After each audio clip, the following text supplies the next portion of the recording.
The widow's hand trembled as she stretched it towards the bundle of dollars, while hundreds of people in the crowded market screamed in excitement around her. "Collect it, Mama! God has remembered you! Your suffering is over!" Cameras flashed from every angle. The pastor's media crew pushed closer, trying not to miss the emotional moment. $1 million, right there in front of her. The famous online pastor stood smiling in a spotless white suit, holding the money towards her like a man sent directly from heaven. "Take it," he said softly into the microphone. "God has seen your tears." The widow's eyes filled with tears as she looked at the money. Her fingers slowly moved closer. Then suddenly, she froze. Something on the ground caught her attention, the pastor's shadow. At first, she thought her eyes were deceiving her, but then the shadow moved strangely. 2 long horns slowly rose from its head. The widow's breath caught in her throat. The crowd kept shouting excitedly, unaware what she was seeing. Then the shadow changed again. Dark chains appeared around it, and inside those chains were human shapes, struggling, trapped, like people begging to be released. Fear exploded inside her chest. Instantly, an old memory flashed through her mind. A crying little boy, a warning she ignored, and the terrible destruction that followed after. The widow quickly withdrew her hands. "No," she whispered. The crowd went silent. The pastor blinked once, confused. The widow stepped back slowly, shaking her head. "I can't collect this money." For a moment, nobody moved. Even the cameramen lowered their equipment in confusion. Then the murmuring started. "What did she say? She rejected it? Is this woman okay?" The pastor forced a smile. "Mama," he said calmly, still holding the money towards her, "this is a blessing from God." But the widow kept stepping backward. "No." The market suddenly erupted. "Woman, collect the money! Are you mad? You want to remain poor?" An elderly trader rushed towards her angrily. "Do you know how many people are praying for this kind of miracle?" Others began shouting over each other. Pride is worrying her. She's insulting the pastor. Maybe poverty has damaged her brain. The widow's chest tightened. Everywhere she looked, people stared at her like she had committed a crime. Children stood on benches trying to see her. Phone cameras pointed directly at her face. The pastor's assistants exchanged nervous glances. This was not part of the script. Everything about the outreach had been carefully planned. The tears, the emotional prayers, the life-changing miracle, the viral video they would upload later that evening. But now, everything was collapsing publicly. The pastor slowly lowered the money, and that was when the widow noticed his eyes. The smile was still on his face, but the eyes had changed, cold, still. Watching her too carefully, something inside her stomach twisted. The look lasted barely 2 seconds before the warm public smile returned again. But she saw it, and somehow, she knew the pastor understood that she had seen something she was never supposed to see. The atmosphere in the market suddenly felt heavy. The widow could barely breathe. The pastor took one slow step towards her. "Don't be afraid," he said softly. But the softness in his voice no longer comforted her. It sounded controlled, measured, like someone trying very hard to remain calm. "You have suffered enough," he continued. "God wants to restore everything you lost." The crowd nodded in agreement. "Yes, collect it. This is your season." But the widow's legs kept moving backward on their own. Then the pastor spoke again, and this time, his voice dropped lower. "Why are you afraid?" The question pierced through her, because she did not fully know the answer herself. All she knew was that the same feeling she ignored years ago, the same warning that nearly destroyed her life, had returned again. And this time, she could not ignore it. Tears gathered in her eyes. "I am sorry," she whispered. Then she turned and hurried away from the crowd. People shouted after her in disbelief. Some insulted her openly.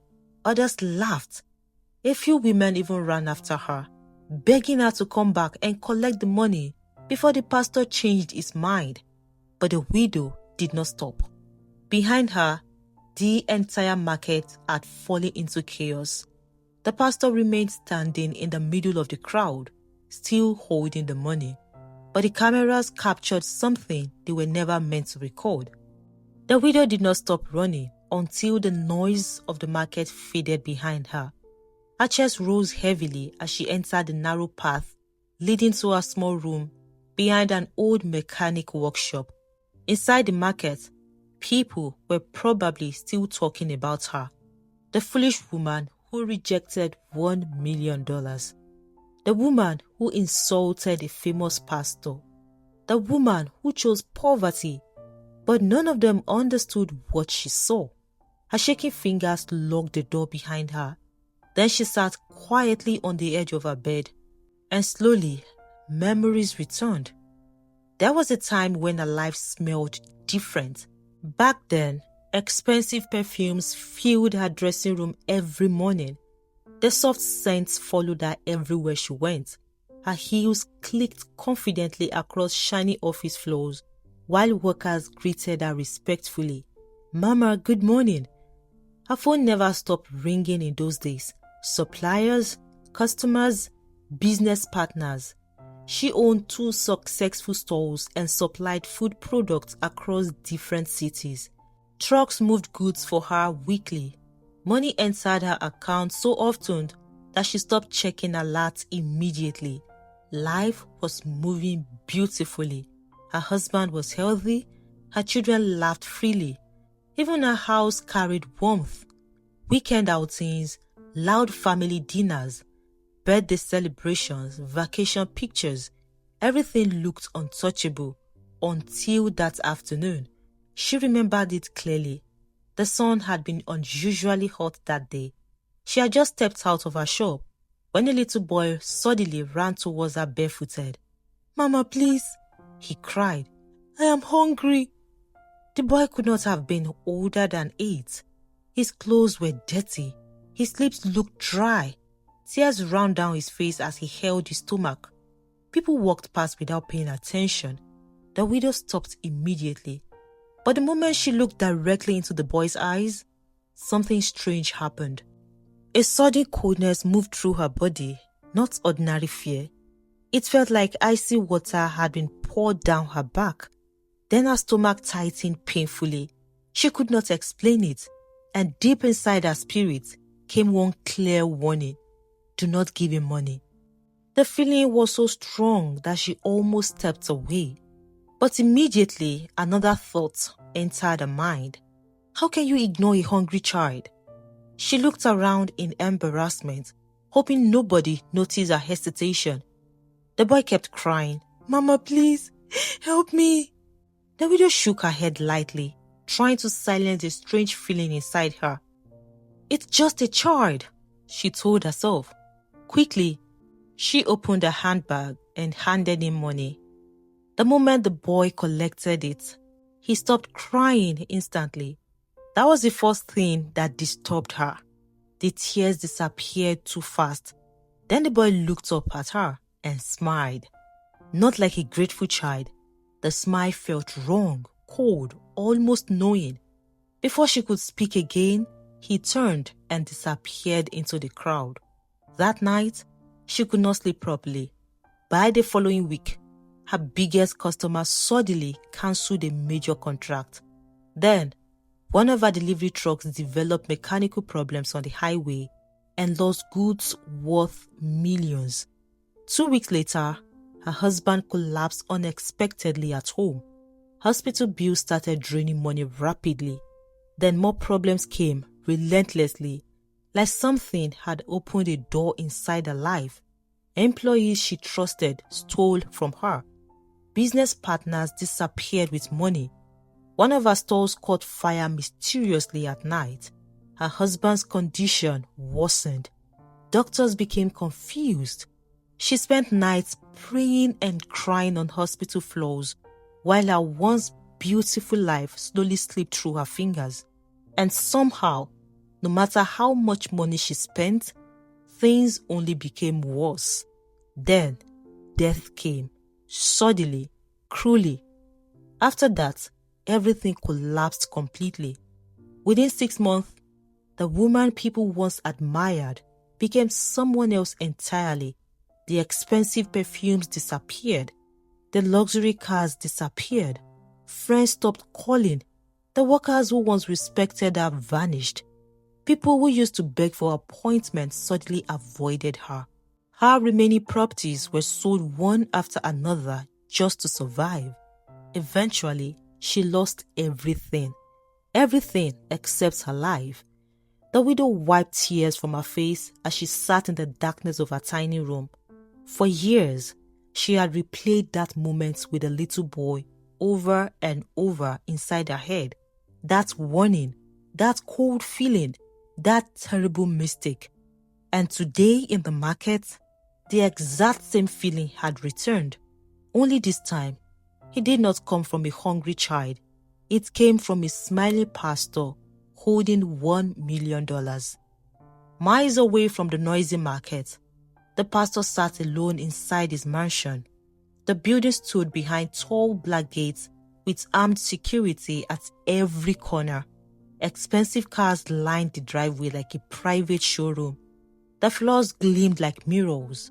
Everything inside the house screamed wealth. The pastor sat inside a dim office at the far end of the building, staring at the paused footage on the large television mounted on the wall. The widow's face filled the screen. Right at that moment she stepped away from the money. He replayed the clip again and again. Each time, he watched her eyes, the fear in them, the recognition. The moment she looked at his shadow, the pastor slowly leaned back in his chair. For years, nobody had ever reacted that way before. Nobody. People usually cried, screamed, fainted, worshipped him, or rushed greedily towards whatever he offered them. But this woman, she looked at him the same way a person looks at fire after being burnt once before. And that frightened him. The pastor stood quietly and walked towards the large glass window overlooking the city lights. On social media, people called him the prophet of restoration, the billionaire pastor, the voice of hope. Millions watched his live streams weekly. Every giveaway video pulled thousands of comments. Every prophecy clip went viral. Every emotional charity video brought more followers, more influence, and more money. But the public only saw the clean version. They never saw the machinery behind it, the strategy, the system, the hunger. Inside another room in the mansion, his media staff worked day and night editing videos of poor people crying during his outreaches, mothers receiving food, sick people kneeling in gratitude, children hugging bags of rice. Those videos traveled across the world. Foreign donors watched them and sent millions into his NGO accounts. To the public, it looked like compassion. But behind closed doors, the pastor saw people differently, not as human beings, as opportunities, as vessels, as doors. Every outreach was carefully planned. The right lighting, the right camera angles, the right tears, the right music. Even suffering had become content, but the money was only part of it. There was something darker beneath everything. Years ago, before the fame, before the luxury cars and online miracles, the pastor had been an ordinary struggling man obsessed with wealth.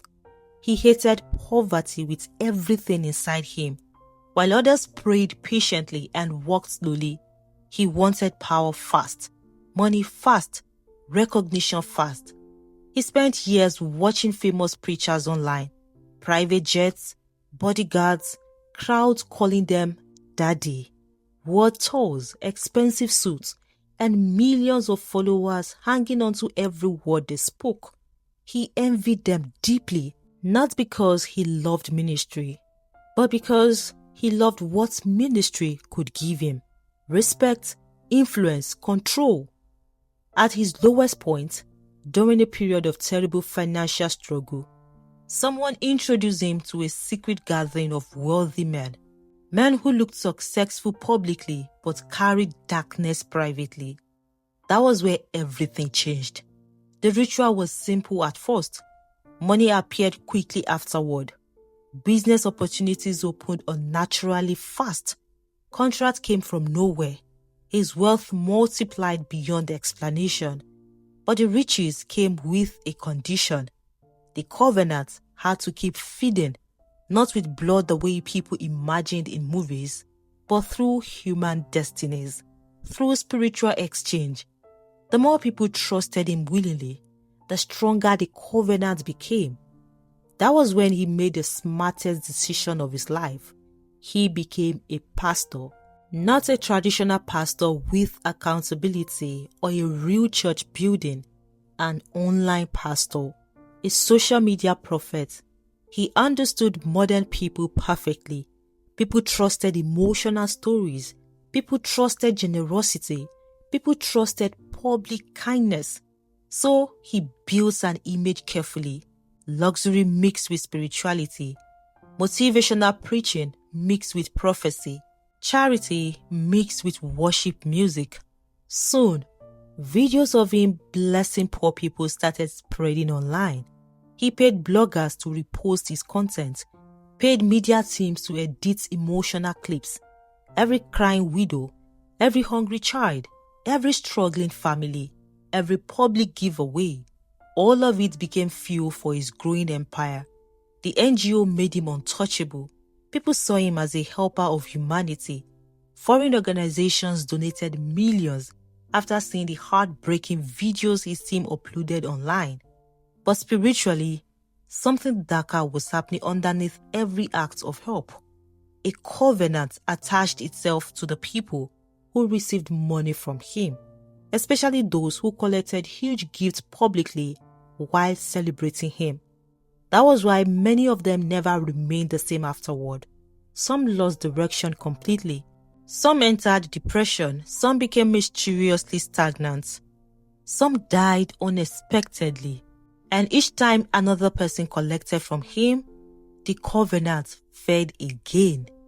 That was the true meaning of the shadow the widow saw.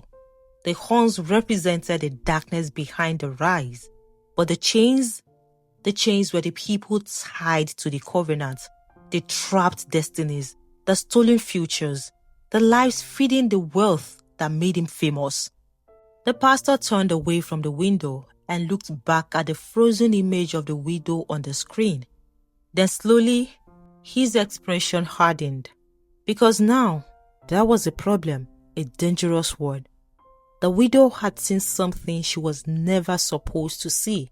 And if she spoke, doubt could spread, questions could rise, fear could enter the minds of his followers. The pastor picked up his phone calmly. "Find her," he said quietly. There was no emotion in his voice. "Sir?" The man on the other end asked. The pastor's eyes remained fixed on the television screen. "I want to know where she lives, who she talks to, where she goes." Silence. Then, "Yes, sir." The call ended. Outside the office, thunder rumbled faintly in the distance. For the first time in many years, something unfamiliar crept into his chest. Fear. Because deep down, he knew something dangerous had happened in that market. The widow did not reject the money because she was stubborn. She rejected it because she saw the truth. And people who saw the truth rarely stayed alive for long. The widow sat motionless on the edge of her bed. Shadows stretched quietly across the walls. Normally, the area was noisy at night. Generators, laughter, argument from nearby rooms, music from roadside bars. But tonight felt different, too quiet. The silence pressed against her ears heavily. She looked towards the window. Something inside her would not rest. Ever since she returned from the market, The feeling had remained inside her chest, like a warning bell refusing to stop ringing. Then suddenly, the temperature in the room changed. The coldness spread slowly through the air, exactly like that day years ago. Her breathing became shallow, and then she heard it again deep inside her spirit. Leave now. The widow froze. The voice was not loud, but it carried urgency, strong, sharp, clear. Her eyes slowly filled with tears. Immediately, she stood up. No hesitation, no delay. Her hands shook as she grabbed a small bag and stuffed in a few clothes, some money, and a Bible. Outside, the night breeze suddenly sounded louder against the zinc roofs. Leave now. The feeling became stronger. The widow quickly wrapped a scarf around herself and rushed out of the room. Within minutes, she arrived at the house of an old friend across town and begged to sleep there for the night. Her friend looked confused by her panic, but the widow could not explain what she was feeling. All night, she barely slept. Every small sound made her sit upright. Every passing car tightened her chest. Then sometime after midnight, she heard dogs barking wildly outside. Then suddenly, silence. She gripped her Bible tightly and prayed quietly until morning. At first light, she returned carefully to her room. The moment she entered the compound, her legs stopped moving. Her door was wide open. People nearby stood outside whispering. The widow slowly stepped closer. Her room had been destroyed. Her mattress was ripped open. Her clothes were scattered across the floor. Her small cupboard had been broken. It looked like someone had searched the room violently during the night. The widow's knees nearly gave way. Immediately, she understood. If she had slept there, something terrible would have happened. The mechanic from the next shop walked closer nervously. "Mama, some men came here very late last night," he whispered. "They were asking questions about you." The widow felt cold fear crawl through her body. She did not ask more questions. She already knew enough. Within 1 hour, she packed the few things she still owned and left the city completely. No goodbye, no announcement. She traveled far away to a quiet town where nobody knew her story. And for the first time in years, her heart finally felt still, peaceful, safe. But sometimes, late at night, she still remembered the pastor's shadow, the horns, the chains, the trapped figures inside it. And each time, one painful truth returned to her mind. Not every hand that gives is clean. Months later, life slowly became better for the widow. Not through sudden miracles or loud prophecies, but quietly, little by little. She sold food in a new environment and lived a simple life far away from attention. But one evening, while passing a small electronics shop, something on the television made her stop working. The pastor, smiling brightly as usual, dressed in another expensive white suit, surrounded by cameras, another crowd, another emotional outreach, another crying family receiving money. The people around him clapped and celebrated him online. Comments flooded the live streams. "God bless you, sir. True man of God. Angel on earth." The widow stared silently at the screen. She quickly looked away and walked home. Because somewhere out there, behind another camera, under another smiling prayer, someone else was about to collect a miracle that might cost them everything. Because sometimes, the most dangerous traps do not arrive with fear. They arrive looking like blessings. I hope you enjoyed today's story. I have picked out another story you're going to love just as much. Click right here on your screen to watch it now. I'll see you in the next one. Goodbye.